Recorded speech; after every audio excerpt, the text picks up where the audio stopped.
الحمد لله رب العالمين والعاقبة للمتقين والصلاة والسلام على خير خلقه محمد وآله وأصحابه أجمعين. أما بعد فأعوذ بالله من الشيطان الرجيم. بسم الله الرحمن الرحيم. وسيجنبها الأتقى الذي يؤتي ماله يتزكى وما لأحد عنده من نعمة تجزى إلا ابتغاء وجه ربه الأعلى ولسوف يرضى. صدق اللہ العظیم. ان آیات کریمہ کا ترجمہ سماعت فرمائیے. اور اس بھڑکتی ہوئی آگ سے ایسا شخص دور رکھا جائے گا جو بڑا پرہیزگار ہے، جو اپنا مال اس غرض سے دیتا ہے کہ پاک ہو جائے، حالانکہ اس پر کسی کا کوئی احسان نہیں تھا جس کا بدلہ دیا جاتا. البتہ وہ صرف اپنے پروردگار کی خوشنودی چاہتا ہے جس کی شان سب سے اونچی ہے. یقین رکھو ایسا شخص عنقریب خوش ہو جائے گا. گزشتہ آیات مبارکہ میں حق جل مجدہ نے صاحبان ایمان و تقوی کی صفات کا بیان شروع کیا تھا، جن کو اللہ تعالیٰ اپنی رضا اور خوشنودی عطا فرمائے گا اور جہنم کی دہکتی ہوئی آگ سے محفوظ رکھے گا. اس ضمن میں آیت مبارکہ نمبر 17 میں جو آج کی تلاوت کردہ آیات مبارکہ میں سے پہلی آیت مبارکہ ہے، ارشاد ہوا وَسَيُجَنَّبُهَا الْأَتْقَى، اس دہکتی ہوئی آگ سے پرہیزگار شخص کو دور رکھا جائے گا. یعنی آیت مبارکہ نمبر 17 میں صاحبان ایمان و تقوی کی پہلی صفت بیان کی گئی، جنہیں اللہ دوزخ کی سلگتی ہوئی آگ اور دہکتی ہوئی آگ سے محفوظ رکھے گا. اس صفت کو بیان کرتے ہوئے الاتقا کی تعبیر اختیار کی گئی. الاتقا تقوی سے اس میں تفضیل کا صیغہ ہے. فَأَمَّا مَنْ أَعْطَى وَاتَّقَى میں ماضی کے صیغے کے ساتھ یہ صفت بیان کی گئی تھی، جبکہ یہاں اس صفت کو اس میں تفضیل کے ساتھ بیان کیا گیا. اس میں تفضیل کسی بھی صفت میں دوسروں پر فوقیت کو بیان کرتا ہے، جیسے عظیم کے معنی بڑا اور اعظم کے معنی بہت بڑا. اس سورہ مبارکہ کی آیت مبارکہ نمبر 5 کی تشریح میں واتقا کی وضاحت کی گئی تھی کہ واستغنا کے مقابلے میں اتقا کی صفت یہ ظاہر کر رہی ہے کہ اپنے اندر احساس و شعور کو بیدار کرنا، بے حسی کی زندگی سے نکلنا دراصل تقوی ہے. یہ احساس اللہ کے وجود، اس کی قدرت و طاقت کا بھی ہو سکتا ہے، جس کو رسول اللہ صلی اللہ علیہ وسلم نے ارشاد فرمایا ان تعبد اللہ کأنک تراہ، کہ تو اللہ کی عبادت اس طرح کرے گویا تو اسے دیکھ رہا ہے. اسی طرح بندے کے اندر دوسرے بندوں کا لحاظ اور مروت بھی اسی احساس کا نام ہے، جس کو قرآن کریم تقوی کے عظیم لفظ سے تعبیر کرتا ہے. اس اعتبار سے ضرورت مندوں کی ضرورتوں کا خیال رکھنا، ان پر اپنا مال و دولت خرچ کرنا، اپنے علم اور اپنی صلاحیتوں سے انہیں فائدہ پہنچانا بھی تقوی میں شامل ہے.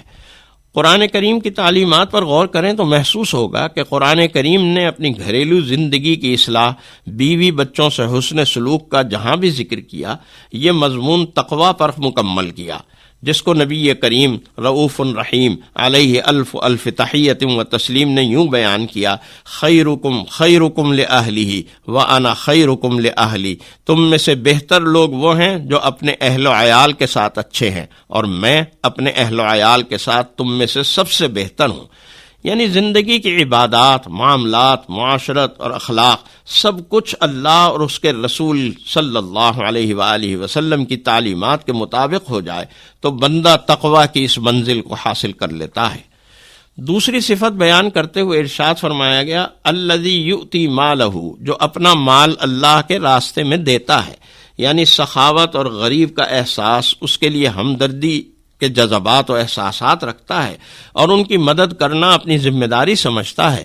پھر اسی آیت مبارکہ کے آخری لفظ میں یتزکا کی تعبیر میں اس کی تیسری صفت بیان کی کہ اس کا عقیدہ اور نظریہ یہ ہے کہ اللہ کی راہ میں خرچ کرنے سے میرا مال پاکیزہ بھی ہوتا ہے اور اس میں برکت بھی ہوتی ہے. اس کے اخلاق حسنہ کو بیان کرتے ہوئے چوتھی صفت بیان فرمائی وَمَا لِأَحَدٍ عِنْدَهُ مِن نِعْمَةٍ تُجْزَى إِلَّا ابْتِغَاءَ وَجْهِ رَبِّهِ الْأَعْلَى، کہ وہ اپنا مال کسی غریب کو کسی معاوضے یا مزدوری کے طور پر نہیں دیتا، بلکہ صرف اللہ کی رضا اور اس کی خوشنودی کی خاطر دیتا ہے. آیات مبارکہ نمبر 18، 19 اور 20 میں جو صفات بیان ہوئیں، الفاظ اگرچہ عام ہیں اور اس سے مراد ہر ایسا صاحب ایمان و تقوی مراد ہے کہ جو دوسروں کی ہمدردی اور خیر خواہی رکھتا ہو، ضرورت کے وقت ان کی مدد و اعانت بھی کرتا ہو، اور یہ تمام کام وہ صرف اور صرف اللہ کی رضا کے لیے کرتا ہو، نہ نام و نمود اور نمائش اس کا مقصود ہو، اور نہ ہی ان غرباء و مساکین سے اس کا کچھ معاوضہ مطلوب ہو، حتیٰ کہ جذبات تشکر بھی اس کا مقصود نہ ہو۔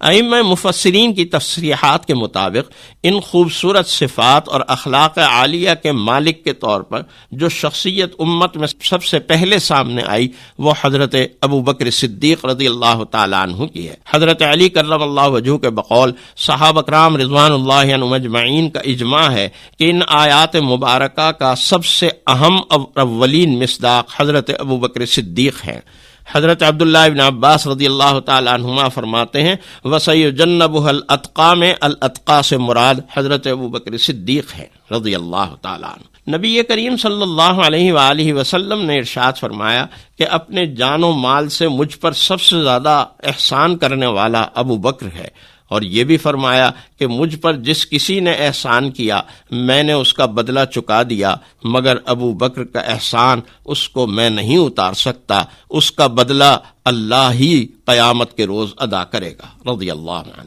سورۃ اللیل کی آخری آیت مبارکہ میں رب کائنات نے نبی کریم صلی اللہ علیہ وسلم اور ان کے واسطے سے امت کے تمام صاحبان ایمان و تقوی کو بڑی عظیم خوشخبری سنائی، وَلَسَوْفَ يَرْضَى، یقین رکھو ایسا شخص عن قریب خوش ہو جائے گا۔ آخری آیت مبارکہ میں حق جل مجدہ نے مضمون کو بڑی خوبصورتی سے نبی کریم صلی اللہ علیہ وآلہ وسلم کی سیرت طیبہ اور آپ کی حیات مطہرہ کی جانب موڑا ہے، اور یہ پھر مضمون آئندہ صورتوں میں یعنی سورۃ الضحیٰ، علم نشرہ، والتین اور علق میں آپ کی سیرت مطہرہ کے مختلف واقعات، آپ کے فضائل و مناقب کو بیان کیا جا رہا ہے، اور یوں محسوس ہوتا ہے کہ سورۃ الفجر کی ابتدا سے سورۃ اللیل کے اختتام تک اللہ نے اپنے مظاہر قدرت کی قسمیں کھائیں، انہیں گواہ بنایا۔ ان قسموں میں سب سے زیادہ جن حقائق کو گواہ بنایا گیا ان میں رات کی تاریکی اور دن کا اجالا شامل ہیں۔